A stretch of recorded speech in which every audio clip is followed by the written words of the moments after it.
अस्सलाम वालेकुम, welcome to debate. मैं हूं ईसा नकवी। इस वक्त आलमी मंजरनामे पर हलचल है। माजी के दोस्त दुश्मन और माजी के दुश्मन दोस्त बन रहे हैं। इस वक्त अमेरिका और यूरोप यूक्रेन के क्राइसिस को लेकर आमने सामने आ चुके हैं और अब यह खदशा पैदा हो चला है कि अमेरिका नेटो इत्तेहाद से अलहदगी भी इख्तियार कर सकता है। अमेरिकी सदर डोनाल्ड ट्रंप ने जिस तरीके से जलीलो रुसवा करके यूक्रेन के सदर वोलोदिमिर ज़ेलेंस्की को 2 रोज पहले व्हाइट हाउस से चलता किया, उसके बाद यूरोप वोलोदिमिर ज़ेलेंस्की के हिमायत में खड़ा हो गया है। वो ये कहते हैं कि हिमायत यूक्रेन की जारी रहेगी, इमदाद उस वक्त तक जारी रहेगी जब तक जंगबंदी नहीं होगी। अगर जंगबंदी होगी ही उसी सूरत अगर इमदाद बंद हो जाए। और इस मंजरनामे में जब एक आलमी सफ़बंदी नई तब्दील होती हुई नज़र आ रही है, पाकिस्तान की वही लड़ाई है, वही रोना है पाकिस्तान का। हुकूमत फॉर्म 45 की है या फॉर्म 47 की। अब तो लोग उनके स्लिप ऑफ टंग में ये कहते हुए नज़र आते हैं कि जितने भी लोग बैठे हुए हैं, आपने देखा पाकिस्तान पीपल्स पार्टी के लोग अब ये कहते हैं कि ये तमाम के तमाम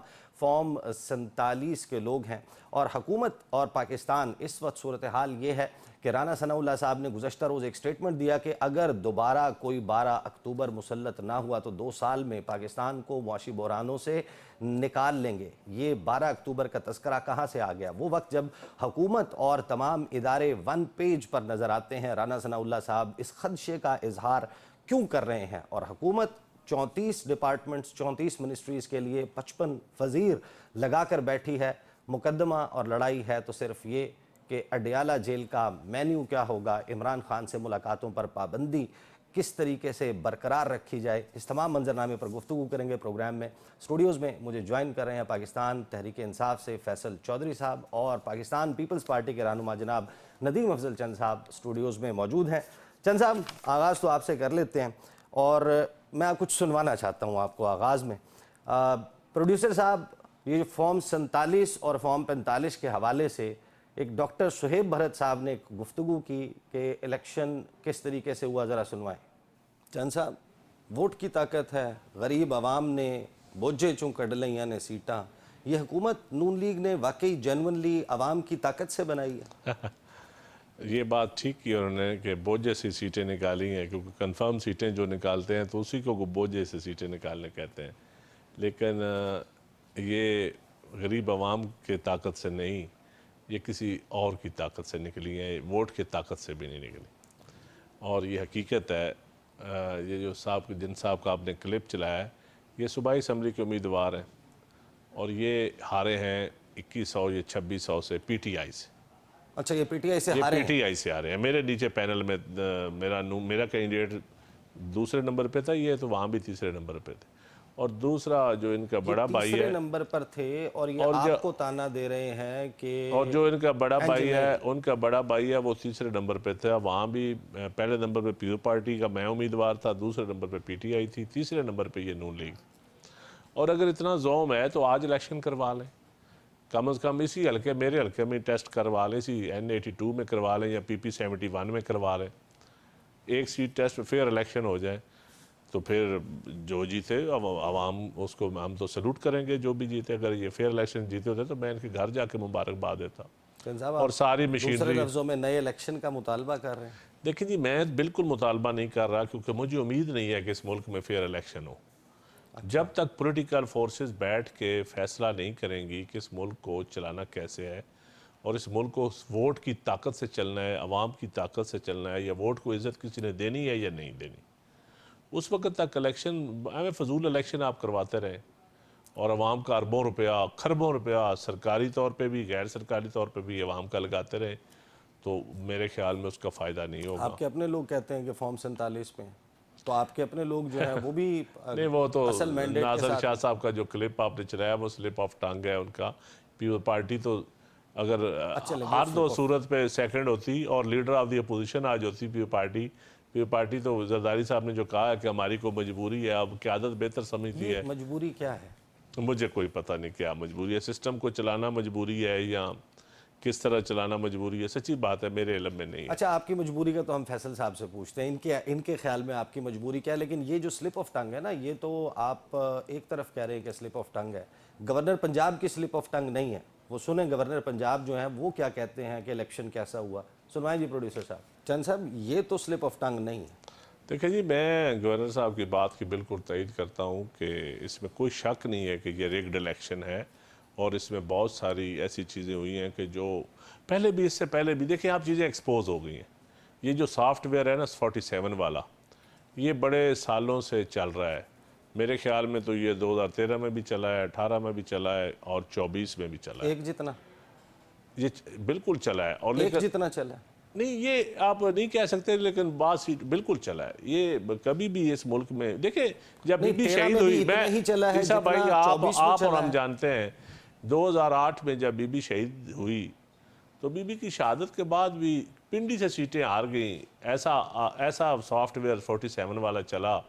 और उससे पहले भी जब 1988 में पीपल पार्टी को मरकजी हुकूमत दी गई, सूबाई नहीं दी गई।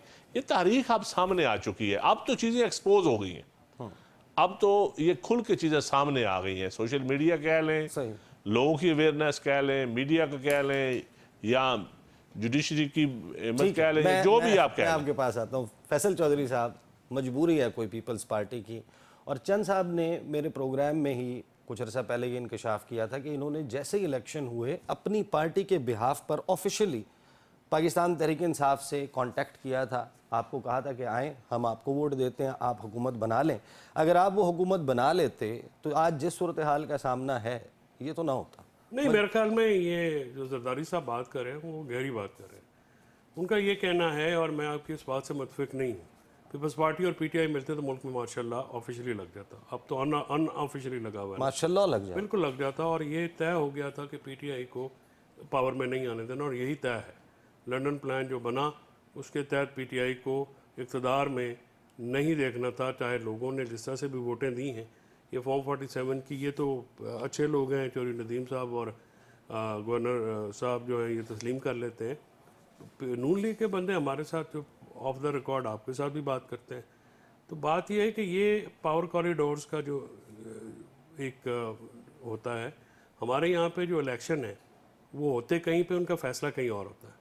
जिस तरह से मेरे अपने हलके में मतलब वो लड़का, उसको शायद कुछ जानता भी नहीं होगा, उसका नाम भी, जो उसको पास पीटीआई का टिकट था, वो उसने बिलाल अजहर कैनी को 60,000 से हराया। 60,000 से? 60,000 से। वो तो बिल्कुल गैर मुंतखब आदमी है। और इसी तरह से मेरा अपना कज़न आ रहा है, उसमें भी ठप्पे लगे हैं वो चोरी फर्क के, वो भी अपना इलेक्शन हार के क्या है। लेकिन ये तो अब पूरी पिंडी डिवीजन, पूरा अटक, पूरा लाहौर, मियाँ नवाज शरीफ 2 सीटें हार गया अपनी। मियाँ नवाज शरीफ के पास 8 फरवरी 2024 को एक मौका था कि वो अपनी सियासत बचा लेते, उन्होंने हुकूमत बचा ली है, सियासत उनकी फारग हो गई। आज एक फिर इलेक्शन ही लड़ सकते, एक कॉन्फ्रेंस नहीं होने देते, एक कॉन्फ्रेंस नहीं होने देते। नहीं, लेकिन जो चंद साहब का आर्ग्यूमेंट है कि 2008 में भी, 2013 में भी, 2018 में भी धांधली, तो हम ये बात ये है कि जब एक गैर नुमाइंदा हुकूमत है वो बैठकर इस मुल्क के मसाइल कैसे हल कर सकती है? सर, बात यह है कि इस मुल्क में गैर नुमाइंदा हुकूमतें कौन लेता है? सियासतदान ही लेते हैं ना।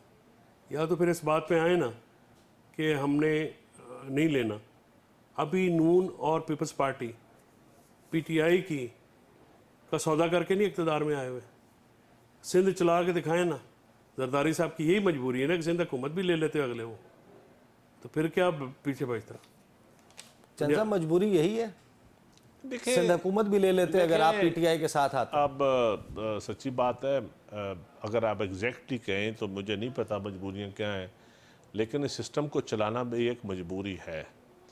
अगर पीटीआई के साथ, पीटीआई जिस तरह बैठी हुई है कि हम किसी सूरत भी पीपल पार्टी का साथ नहीं देंगे या किसी अपोजिशन जमातों की साथ नहीं दे रहे, बल्कि ये सही तौर पे सोलो फ्लाइट की कायल हैं, तो मेरे ख्याल में फिर चीज़ें एक्सप्लॉयट होती हैं, फिर सियासत में इसी तरह एक्सप्लॉयटेशन होती है, और जो हो रही है।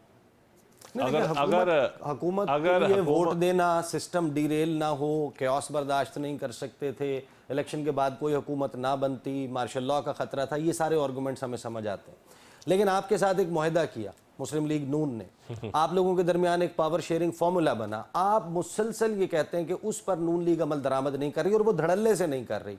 उनको आपकी ऐसी कौन सी मजबूरी पता है कि अब भी आपके पास कोई ऑप्शन नहीं है सवाए इसके कि आप नून लीग के साथ हिमायत नहीं, जारी बड़े ऑप्शन है हमारे पास, है? बिल्कुल ऑप्शन है।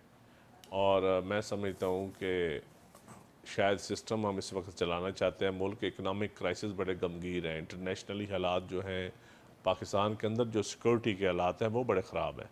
हमारी फॉरेन पॉलिसी बड़ी अजीब सी चल रही है और पड़ोसी ममालिक में किस मुल्क के साथ हमारे आइडियल तल्लुकात हैं। पाकिस्तान बड़े गमगीर मसाइल में है। इन गमगीर मसाइल में आके अब हुकूमतें लेना या देना मान ही नहीं रखती। मैं तो समझता हूँ अब तो पाकिस्तान को बचाने के लिए कुछ चार्टर ऑफ डेमोक्रेसी करना पड़ेगा। चार्टर ऑफ डेमोक्रेसी बिल्कुल चार्टर ऑफ डेमोक्रेसी करना पड़ेगा, पीटीआई को भी करना पड़ेगा, तमाम जमातों को शहीद बीबी और मियां नवाज शरीफ साहब की तर्ज पे उससे भी वसी तर। यहाँ पर अपोजिशन जो है जाहिर है कि अपोजिशन के साथ ही करेंगे ना आप। देखें जो अपोजिशन जो के अलहदा साथ बैठी हुई है उसको आप एक कॉन्फ्रेंस नहीं होने गलत देते। है, बिल्कुल गलत। उसी कौन है मेरे जैसा वर्कर तो नहीं उसको अप्रिशिएट कर सकता कि आप किसी को जलसा करने से रोकें या आप किसी को कॉन्फ्रेंस करने से रोकें। बिल्कुल गलत बात है, नहीं होना चाहिए ऐसा। राना सनाउल्लाह साहब की गुफ्तगू सुनी थी आपने? वो कहते हैं कि हमने तो नहीं रोका, हुकूमत ने तो कोई ऐसा फैसला नहीं किया। नहीं, राना साहब की बात दुरुस्त है। राना साहब ने तो उस वक्त भी ट्राई किया था मुज़ाकराती कमेटी की मीटिंग का। इनकी बात सुनता कोई नहीं है ना। ये राना साहब समेत जितने भी पीटीआई पीपल्स पार्टी और नून लीग वाले बंदे हैं, इनमें सारे कोई अताउल्लाह तारड़ या मोहसिन नकवी या वो ब्रांड तो नहीं है ना, उसमें कुछ बेहतर लोग भी हैं। ये तो नहीं है पूरी पार्टी में कोई सारे जो हैं एक जैसा उनके लीडर जैसे शहबाज शरीफ लम्बा पड़ा हुआ है, उसने तो पॉलिटिकल स्पेस ही सारी जो है वो दे दी एस्टेब्लिशमेंट को। और अब तो पॉलिटिकल पार्टियों के पास वो ऐसी स्पेस लेना ही चैलेंज है। अभी देखें ना कि 18 के करीब पार्टियां हैं अपोजिशन की एस्टेब्लिश पार्लियामेंट के अंदर और पार्लियामेंट के बाहर। उन्होंने इमरान खान की आवाज़ में हम आवाज़ हुए हैं। इत्तेहाद जो है वो अभी फॉर्मली अनाउंस नहीं हुआ, लेकिन उन्होंने सारों ने एक ही मुतालबा किया है कि ये नुमाइंदा हुकूमत नहीं है, ये मुस्ताफ़ी हो और नए इलेक्शन जो गैर जानबदाराना इलेक्शन कमीशन के अंदर ही वो वाहिद रास्ता है जिससे आगे बढ़ सकते हैं। तो इस बात के ऊपर तो ये जो 6 नुकाती जो खतूत है उसका पहला तो खत नुक्ता ही है। आपकी जो गुफ्तगू है उसमें आप ये तस्दीक कर रहे हैं, आप ये कह रहे हैं कि हुकूमत में स्पॉयलर्स भी मौजूद हैं। आपने 2 लोगों का नाम ले लिया, आपने मोहसिन नकवी और अता तारड़ साहब की बात की, फिर आप ये कह रहे हैं ऐसे सियासी ब्रेन्स भी मौजूद हैं कि जो ये चाहते हैं कि पीटीआई के साथ कोई स्पेस, कोई मिडिल ग्राउंड, कोई सियासी लोग हैं ना उसमें, देखें हो जाए, लेकिन उनकी सुनता कोई नहीं है, वो बेबस है। नहीं है ना उनका, उसकी वजह कि उनका वज़ीर आज़म नहीं सुनता। अब इख्तियार वली के साथ क्या हुआ?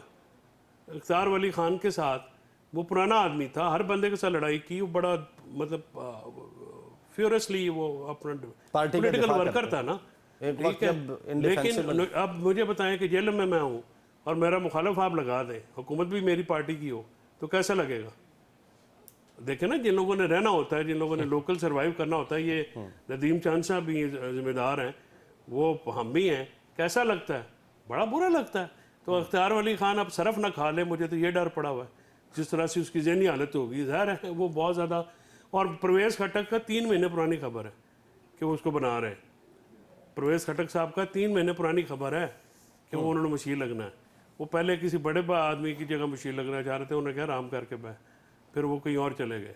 सही। चंद साहब ये बताएं कि चलें, आपने बता दिया कि हमारी कोई मजबूरी है, हम नहीं चाहते सिस्टम डिरेल हो, नून लीग की क्या मजबूरी है? परवेज़ खटक को माजरत के साथ वो कहते थे तीली पहलवान, इसको उठा ले नैब फौरी तौर पर, इसने करप्शन किया है, मालम जब्बा स्कैंडल, उसके बाद बीआरटी, दूसरी तरफ ओन चौधरी को अगेन माजरत के साथ ये कहा जाता था नून लीग की तरफ से कि ये इमरान खान और उनकी पार्टी के लोगों को ड्रग सप्लाई का काम करता है, उनको वजीर बना दिया। अलीम खान के बारे में क्या गुफ्तगू होती रही? जहांगीर तरीन चीनी चोर थे। यही मैं कहता हूँ कि ये लैंग्वेज ईसा नकवी साहब किसी जमात को भी इस्तेमाल नहीं करनी चाहिए। जिस तरह खान साहब मौलाना फजल रहमान साहब के बारे में या पीटीआई के बहुत सारे लोग इस्तेमाल करते हैं, या कोई भी जमात हो, या इवन पार्टी के बारे में नून लीग के लोग बयान करते थे, आज हमारे वोटों पे ये हुकूमत बना के बैठे हुए हैं।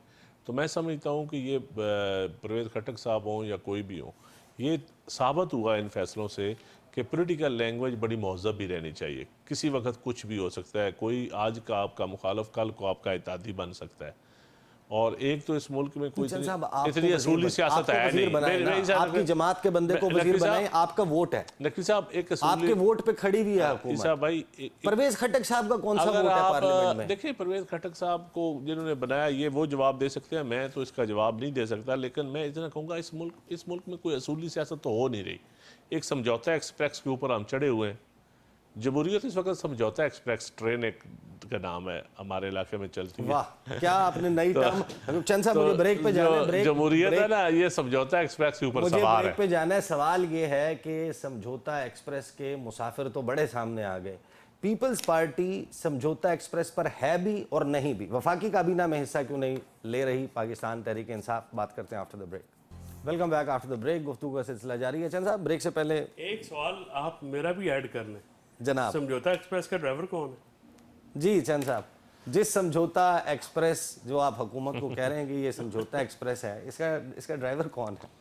देखिए जी, ड्राइवर मैं कमज़ोर आदमी हूँ, मैं किसी ड्राइवर का नाम नहीं ले सकता। अच्छा, तो ये आप मुझसे नकवी कह सकते हैं। नहीं, मैं किसी का नाम नहीं ले सकता। तो सच्ची बात यह है कि बहरहाल अल्लाह इस मुल्क पे रहम करे। तो पीपल्स पार्टी क्यों इस समझौता एक्सप्रेस पे सवार नहीं है? देखिए है भी और नहीं नहीं, देखिए ईसा पीपल पार्टी के पास ऑप्शन क्या है?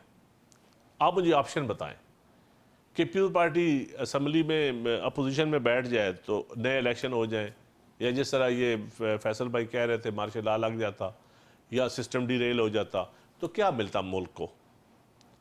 पीपल्स पार्टी ने बड़ी कुर्बानियां दी हैं इस मुल्क में जमहूरियत को चलाने के लिए। अब लूली लगड़ी जमहूरियत जो है, ये थोड़ी बहुत जो चल रही है आज भी, ये पीपल्स पार्टी तो आज सिस्टम लपेटा जाएगा। फैसल चौधरी साहब, ये जाहिर है कि मुल्क 60 अरब लगा के आपने अपनी तारीख 60 अरब सरकार का लगा है, मुतनाज़ा तरीन इलेक्शन करा दिया। एक तस्फिये के बगैर, एक rules of the game set हुए बगैर पीपल्स पार्टी आज अपनी हिमायत खींच लेती है, हुकूमत धड़ाम से गिर जाएगी, फिर इलेक्शन होगा, फिर ऐसा ही इलेक्शन होगा। आप इस मुल्क में प्रायोरिटीज़ देख लें कि उधर इंटरनेशनली जो सूरत हाल इंटरनेशनल पॉलिटिक्स की है, अमेरिका और यूरोप जो हैं वो पहली दफ़ा सेकेंड वर्ल्ड वॉर के बाद आपको दो मुख्तलिफ जगहों पे खड़े हुए नज़र आते हैं। और हमारे मुल्क में प्रायोरिटी क्या है कि चिया सीड लेते हैं, ये देसी मुर्गी खाते हैं जी, सुबह सहरी में क्या खाते हैं, अफ्तारी में क्या करते हैं, अडयाला पे किसने जाना है किसने नहीं जाना, पाबंदियाँ लगानी है, तारीख आगे करनी है, तारीख पीछे करनी है। ठीक है, यही है ना प्रायोरिटीज। इमरान खान को किस से कट टू साइज करना है, कॉन्फ्रेंस होने देनी है नहीं होने देनी। आप लोग जिस दुनिया में रहते हैं आप उससे कट ऑफ है। जिस मुल्क की आवाम पे आप हुक्मरानी करते हैं उससे कट ऑफ है। आप जिन लोगों की, जिस जनरेशन को आप गवर्न करना चाहते हैं, आप उसकी ज़रूरियात से ना वाकिफ़ है, और आप सिर्फ लाठी के ज़ोर पे हाँक रहे सब कुछ। लाठी के ज़ोर पे तो भेड़ बकरियां जो है ना, वो भेड़ बकरियां वो हाँकी जाती हैं, बंदे तो नहीं हाँके जाते। चंद साहब की उस बात का तो जवाब देना। वो ये कह रहे हैं कि अगर हम, हमारे पास ऑप्शन फैसल क्या है? ऑप्शन बताए ना, इनके पास क्या ऑप्शन है? नहीं, आप देखें, हुकूमत करना भी कोई ऑप्शन है, चले ना करना भी तो ऑप्शन है। नहीं, आपने सारे आईनी ओहदे लिए नहीं। चंद साहब देखें, अब हजूर अनवर जो आपकी पार्टी ने जितना हिस्सा लिया उतनी तो तनकीद फिर आप पे होगी। आप ये तो नहीं कर सकते कि सदारत भी लें, गवर्नर भी लें, चेयरमैन सेनेट भी लें, और उसके बाद देखिए इस वक्त पार्टी को भरपूर ऑफर है हुकूमत में आने, क्या हम हुकूमत का हिस्सा क्यों नहीं बन रहे? उसकी वजह यह है कि आप नहीं, उसकी वजह यह है आप ये गलत समझते हैं कि आप बाद में कहेंगे जी हम कौन सा हुकूमत में हिस्सा थे। आप हुकूमत में हिस्सा हैं। अवाम का आपके बारे में परसेप्शन वो नहीं है जो आप बनाना चाहते हैं कि आप हुकूमत में भी बैठना चाहते हैं, आप केक का हिस्सा भी, केक खाना भी चाहते हैं और कहते हैं केक की मलाई मुंह पे ना लगे। ऐसा नहीं है। नहीं, आपके ऊपर हुकूमत में होने की जो इल्ज़ाम नहीं है, ये फैक्ट है। आप हुकूमत में शामिल हैं और हर चीज़ में आप जाएं ना, आप हमारे इलाकों में जाएं, आपका और हमारा तकरीबन सेम इलाका है, दरमियान से दरिया ही गुजरता है। जी बिल्कुल। आप जाके हमारे इलाकों से पता कर लें, हमारे वर्करों से पूछ लें कि क्या हम हुकूमत में हैं या हम आपके वर्कर तो नहीं, अगर आपके वर्कर के साथ नहीं, देखें हमारे अपोजिशन वाला सलूक हो रहा है, नहीं अपोजिशन से भी बदतर हो रहा है, अपोजिशन से भी बदतर, अपोजिशन से भी बदतर हो रहा है। साहब जो यकीन जाने, मेरी बात सुने, हुकूमत क्या होती है? हुकूमत होती है, जो हुकूमती बेंचेस होते हैं वो होते हैं कि आपकी इंतज़ामिया आपकी बात सुनती है, या इंतज़ामिया आपको कुछ अहमियत देती है, या आप कोई डेवलपमेंट के हिस्सेदार होते हैं, या आप पॉलिसी मेकिंग में कोई भी पॉलिसी हो, इस मुल्क की agriculture policy, health policy, education की पॉलिसी, मतलब जो भी इकनॉमिक पॉलिसी में आप हिस्सेदार हो वो हुकूमत हो। कोई मुझे पॉलिसी बता दे जिस पॉलिसी में हुकूमत का इनपुट, पार्टी का इनपुट शामिल हो। क्या हम कहते थे गंदम ना खरीदें?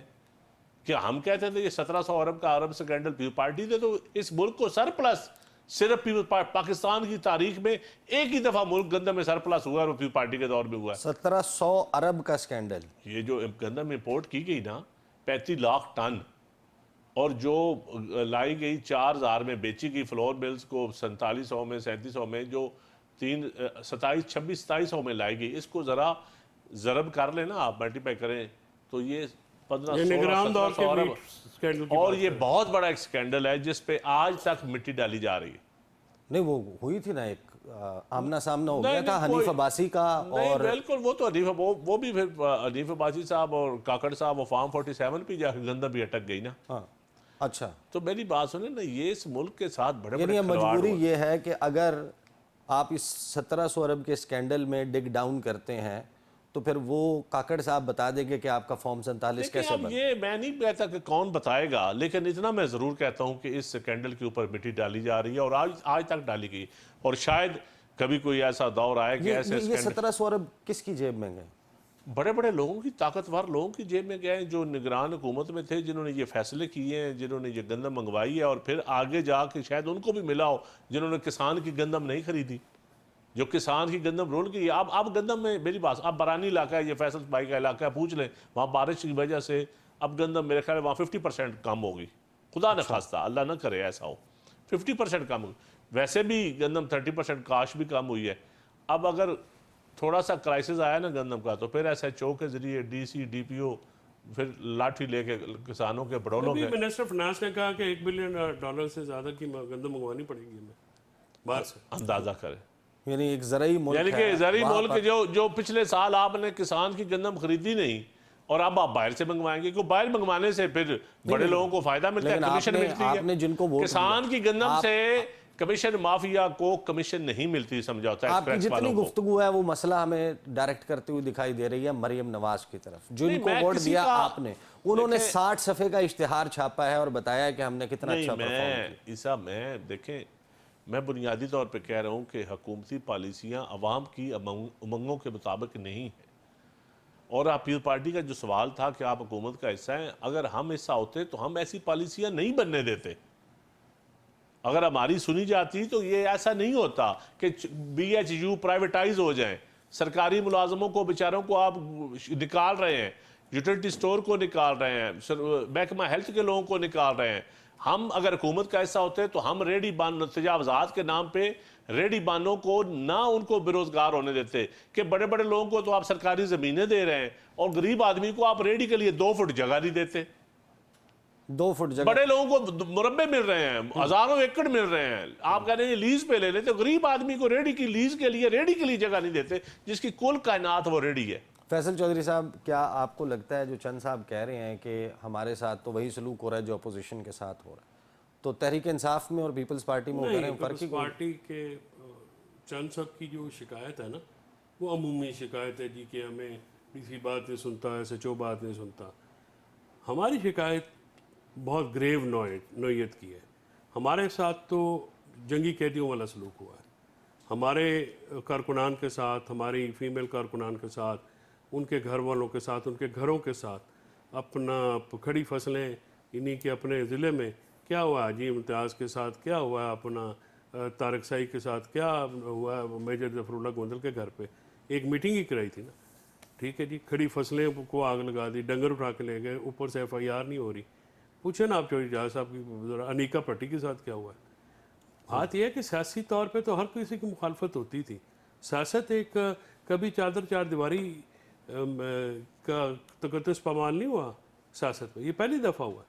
और जो ये लोग कर रहे हैं वो समझे कि लोग भूल जाएंगे, ये इनकी खाम ख्याली है। लोग बदला लेते हैं, लोग उस वक़्त आपके पीछे आएंगे जब आपके पल्ले कख नहीं होगा। आप ये जो आज तबाही आपने मचाई हुई है, जो फ़िरौनियत आज आप कर रहे हैं, और आपका ख्याल है कि नून लीग वाले और ये जो पीछे उनसे करवा रहे हैं ताकतवर लोग बच जाएंगे? ये कहाँ पे बैठे हैं? आज आप कर रहे हैं, आपके पास ताकत है, आपके पास नशा है ताकत का, और आपके पास डंडा है ताकत का, आप सब लोगों को हाँक रहे हैं। एक दिन ईसा साहब, इस मुल्क में क़यामत आ जानी है किसी दिन, हिसाब किताब तो होना है।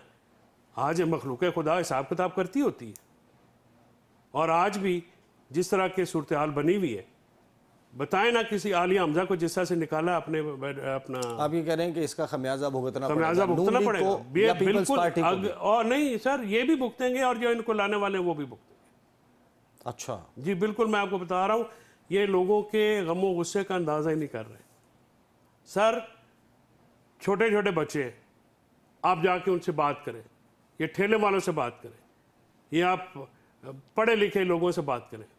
बेरोजगारी है, लोगों के घरों में खाने का नहीं है, लोगों के पास मुलाजमत नहीं है, रोजगार नहीं है।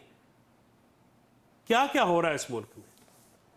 और एक जानब यह हो रहा है, एक जानब में कराची में, कराची की अशराफिया करोड़ों रुपए की चरस फूक जाती है महीने की। देखें, ये आपकी जो डायकोटमीज हैं, ये जो आपने आइलैंड बना दिए हैं गुर्बत के समुंदर में, अमारत के जजीरे, आपका ख्याल है ये मद्दोजर कभी आएगा नहीं? जिस दिन गरीब बिफर गया, आपके न कॉलोनियाँ रहेंगी, ना आपके अमीरों के घर रहेंगे। सर लोग जो हैं इस वक्त पेट पे जो है ना लकड़ी की मुहावरा होता है, आपका पेट काट के। आपको 2-4 दिन जो है वो अडयाला जेल जाने से रोका है? आपका फलसफा जो है वो अब नहीं, मेरा जेल में जाना या ना मार्क्सिस्ट हो गया। नहीं, नार्सिसिस्ट नहीं, आप जाके जेल में मार्क्सिस्ट मार्क्सिस्ट की बात नहीं है सर। बात यह है कि मार्क्सिस्ट कौन था? हम तो राइट और रॉन्ग वाले हैं ना, हम राइट और लेफ्ट वाले तो है नहीं। चंद साहब, बिलावल भुट्टो जरदारी की तकरीर याद है राइट और रॉन्ग? आपको आखिरी तकरीर याद है बिलावल भुट्टो जरदारी की? उन्होंने कहा था अपनी आखिरी तकरीर में, जो लास्ट असम्बली की आखिरी तकरीर थी, कि पाकिस्तान की सियासत का अलमिया यह है कि या हम इक़्तिदार में होते हैं, इक़्तिदार से उतरते ही हम जेल में होते हैं। अब फैसल चौधरी साहब जो बात कर रहे हैं कि खमियाजा भुगतना पड़ेगा, ये आपको बता रहे हैं कि बिलावल की बात बिल्कुल ठीक थी। जब तक आप इक़्तिदार में हैं, जिस दिन उतरे फिर आप भी जेल में होंगे, तो यही और ये डालेंगे आपको जेल में। देखें, ये फैसल ने शुरू में एक बात की थी कि सियासतदान सियासत इक़्तिदार लेने के लिए क्यों तैयार हो जाते हैं। देख, कसूर हमारा सियासतदानों का है। हम इक़्तिदार में सीटों की हवस के भूखे हैं। मैं अपने आप को कसूरवार गिनता हूँ। हम छोटी छोटी चीज़ें, ये असम्बलियाँ, ये प्रोटोकॉल, ये वोटर, ये इक़्तिदार, ये सब पहुँचना, इसके लिए पता नहीं हम क्या क्या करते हैं, और इसकी कास्ट हम क्या पे करता है, मुल्क क्या कास्ट पे करती है, जमहूरियत क्या करती है, अवाम क्या कास्ट पे करती है। तो अवाम की बात तो सच्ची बात है, मुआवरतन कह देना कि अवाम पिस रहे हैं। अवाम जेनुअनली, मैं बताऊँ आपको, आप मुझे 10%, 5% लोग मौजें कर रहे हैं इस मुल्क में। 95% लोग क्या है बेचारे, उनके पास है क्या? अदल नहीं है, तहफ़्फ़ुज़ नहीं है, कारोबार का तहफ़्फ़ुज़ नहीं है, ज़िंदगी का तहफ़्फ़ुज़ नहीं है। हमारे जैसे इलाकों में, अब मेरे अपनी अजीज़ों में कल एक परसों बच्चे को अगवा किया गया, 1.5 करोड़ तावान मांग रहे हैं। अब तो ये आम होता जा रहा है। वो पहले आप सुनते थे, हम बलूचिस्तान में और कराची में सुनते थे, लाशें बोरी शासी कार्ड दे के पंजाबियों को मारा जा रहा है।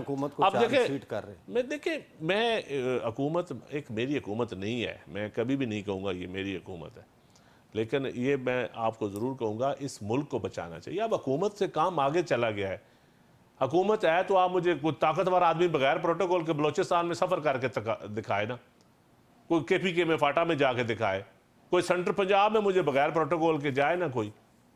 अगर हुकूमत, अगर अवाम में इतना समझे बर्दाश्त है या तहफ़्फ़ुज़ है, मुझे ब्रेक पे और ये बड़े गुफ्तगू से मुझे लग ये रहा है कि मैं किसी पीपल्स पार्टी के लीडर से नहीं, मैं इस वक्त या तहरीक इंसाफ के, नहीं, मैं बिल्कुल सही कहता हूं, मैं पीपल पार्टी का एक वर्कर हूं। नहीं, आप गलत कह रहे हैं, ये मैं पीपल पार्टी का वर्कर हूं। लेकिन मैं देखिए, हम अवाम के अंदर रहते हैं। मैं 5 दिन अपने हल्के में रहता हूं, मैं आपको लोगों की बात बता रहा हूं।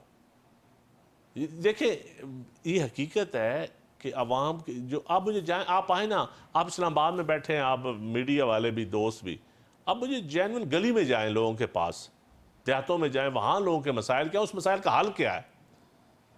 मसाइल का हल किसने निकालना है? ब्रेक लेते हैं, ब्रेक के बाद वापस आएंगे, गुफ्तगू का सिलसिला जारी रहेगा। Welcome back after the break. गुफ्तगू का सिलसिला जारी है। चंद साहब, एक मुअम्मा हल करें ये जो प्रोजेक्ट इमरान खान जिसका तज़किरा हुकूमत के बहुत सारे लोग करते हैं, और जाहिर है कि मुख्तलिफ अदवार में इदारों की फेवरेट जमातें तब्दील होती रहती हैं, कभी पीपल्स पार्टी होती है, कभी नहीं, पीपल्स पार्टी नहीं रही। अच्छा, पीपल्स पार्टी नहीं, मुझे एक इलेक्शन पे था जो पीपल्स पार्टी को फेवरेट के तौर पे फॉर्म 47 का पाकिस्तान की तारीख में एक इलेक्शन दिया गया, नेम वन नहीं इलेक्शन 2024 जो है 2024 नहीं 2024 मौलाना फजलुर रहमान ने कहा सेंट्रल पंजाब से हमारा सफाया किया गया, केपीके से किया गया, हुकूमत बेची गई, बलूचिस्तान हुकूमत बेची गई। ये मौलाना फजलुर रहमान पार्टी के साथ आप बुग़्ज़े पीपल पार्टी से निकले जरा। मैं तो मौलाना फजलुर रहमान को कोट कर रहा हूं, मैं कह रहा हूं आप देखिए मौलाना फजलुर रहमान को कोट, उनका हक बनता है, उनकी अपनी राय है, लेकिन मुझे कोई एक इलेक्शन बता दें शहीद बीबी के जिंदगी में, शहीद बीबी के बाद, भुट्टो साहब के बाद, इतनी शहादतें देने के बावजूद, इस मुल्क को आइन देने के बाद, रहीम साहब शहीद बीबी और जुल्फकार भुट्टो का फलसफा है पीपल्स पार्टी में आज, छोड़े जरदारी साहब का फलसफा है। देखे ये पीपल्स पार्टी जरदारी ग्रुप एस्टैब्लिशमेंट की बी टीम है। नहीं, पाकिस्तान पीपल पार्टी देखें, पाकिस्तान पीपल पार्टी बिल्कुल अपनी बुनियादी चीज़ों पे वहीं पे खड़ी है। देखें क़यादत चलती चलती आज बिलावल के पास है, जरदारी साहब के पास है। ये कहना कि ये कोई पार्टी किसी के नाम से, ये पाकिस्तान पीपल पार्टी बड़े बड़े लोगों ने कुर्बानियाँ दी हैं।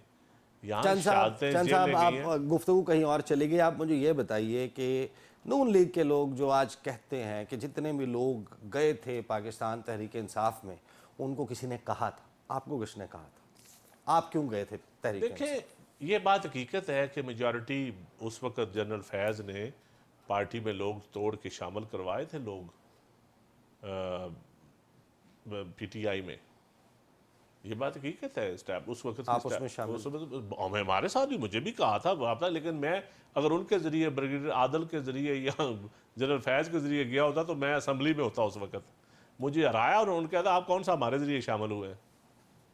अच्छा, अगर आप उनके ज़रिए शामिल जो उनके ज़रिए शामिल हुए थे वो सारे जीते थे, फॉर्म 47 वो सारे जीते थे, लेकिन कहा मुझे भी था, लेकिन ब्रिगेडियर लेवल पे किसी बड़े ने नहीं। आपके इख्तलाफात हो गए, अब आप जाहिर है कि वापस पाकिस्तान पीपल्स पार्टी में है, लेकिन इमरान खान के साथ जो सलूक हो रहा है, आप उसको कहते हैं ये ठीक है, यही होना चाहिए जेल में। ये मैं कई दफ़ा कह चुका हूँ कि अदल नहीं हो रहा है इस मुल्क में।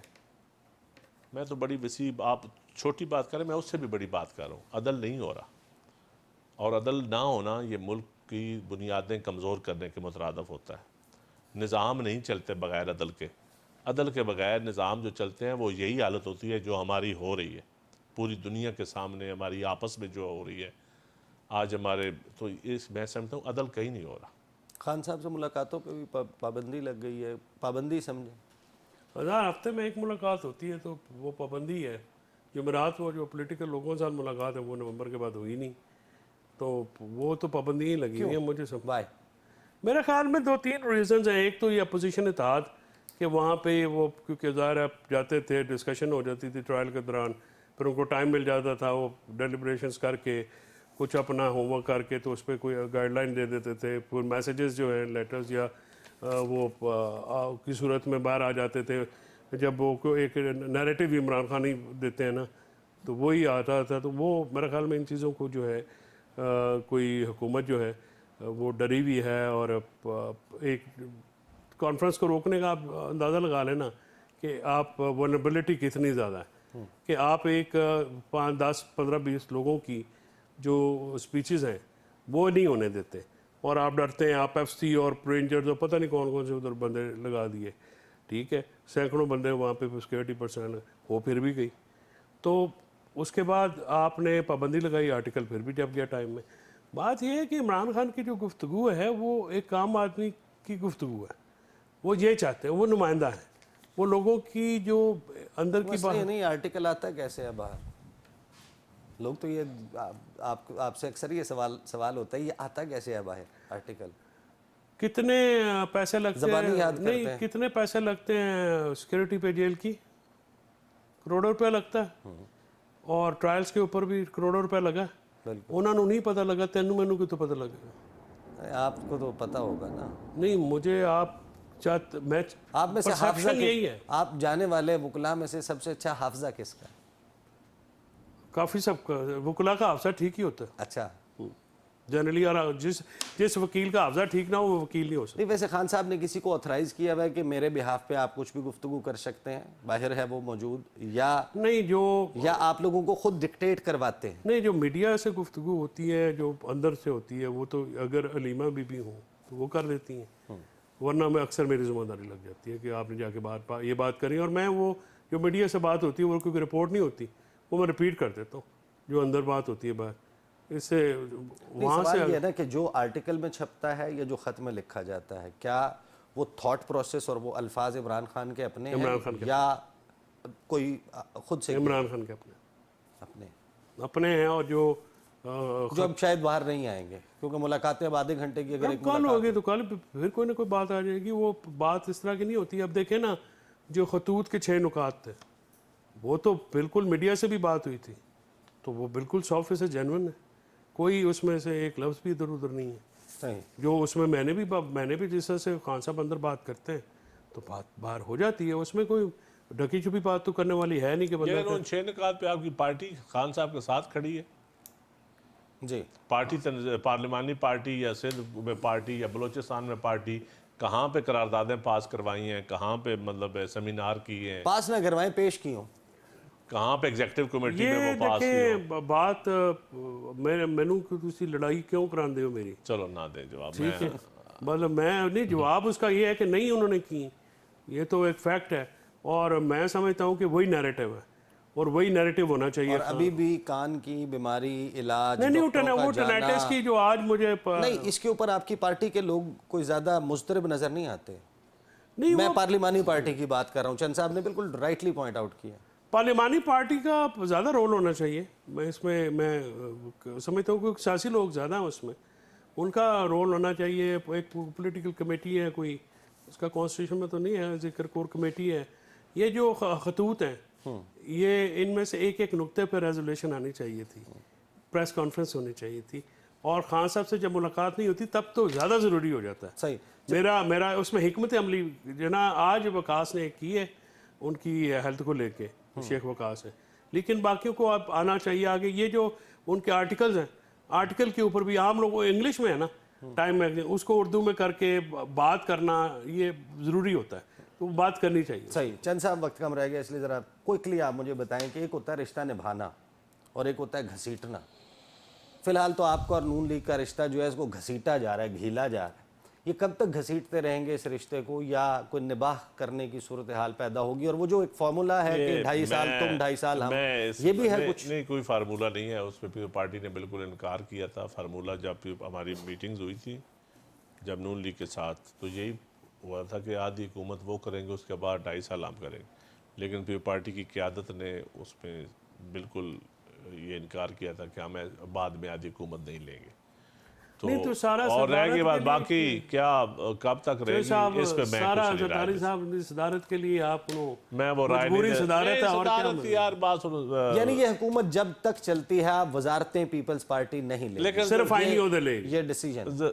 देखें, अभी मैं इस पे कोई राय नहीं दे सकता, ये सीसी का फैसला होगा, मैं अकेला राय नहीं दे सकता। तो सीसी की राय फिल वक्त यही है कि हुकूमत का हिस्सा नहीं बनना, फिल वक्त राय यही है कि किसी लास्ट सीसी में जो हुआ था वो यही फैसला हुआ था। और नून लीग जिस तरीके से आप कह रहे हैं कि पंजाब में हमारे साथ रवैया अपोजिशन वाला है, ये जारी रखे। में भी केपी फेडरल गवर्नमेंट का भी रवैया जो है पॉलिसीज के हवाले से बात हो रही है।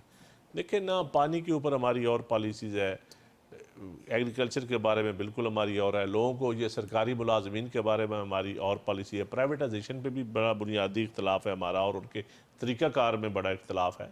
बहुत सारी चीज़ें हैं। आपने आगाज में बात की थी कि एक नया मिसाक जमहूरियत होना चाहिए कि मुल्क को बचाने के लिए, मुल्क को बचाने इसके लिए सदर मुमलिकत का ओहदा ऐवान सदर जो है अगर इनिशिएटिव ले, लेकिन इनिशिएटिव ले, लेकिन बात यह है कि इस वक्त मुल्क की जो अपोजिशन जमातें हैं, बिलखसूस PTI, क्या वो सदर साहब की बात को रिस्पांस करेंगे?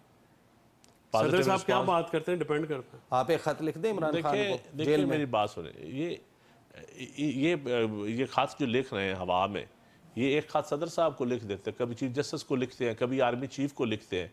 ये प्रेसिडेंट ऑफ पाकिस्तान को, मेरी बात, अगर ये जमहूरी लोग हैं, अगर ये डेमोक्रेसी पे बिलीव करते हैं, तो ये जो इस वक्त आईनी ओहदा है जो सबसे बड़ा आज़म ज़रदारी को, उसको लेटर लिख देते हैं उनको। वक्त खत्म हो गया। नदीम अफजल चंद साहब, फैसल चौधरी साहब, ये गुफ्तगू मजीद आगे के लिए उठा रखते हैं। अब तक के लिए इतना ही, इजाज़त दीजिए, अल्लाह हाफिज़।